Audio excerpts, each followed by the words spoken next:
Now we're back to learning HTML, and this time I'm going to show you the KBD tag.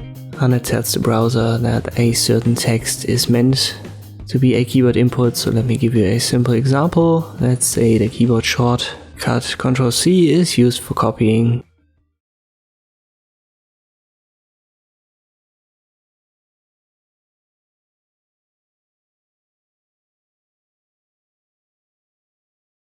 So you now want to use Ctrl+C and make it a keyboard input. So just add the KBD.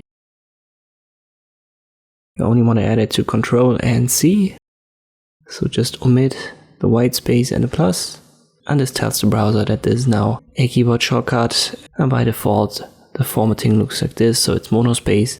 There are now specific attributes for this tag. So this is basically all there is to know about the KBD tag. I hope this video was helpful. Thank you for watching, and I'll see you next time.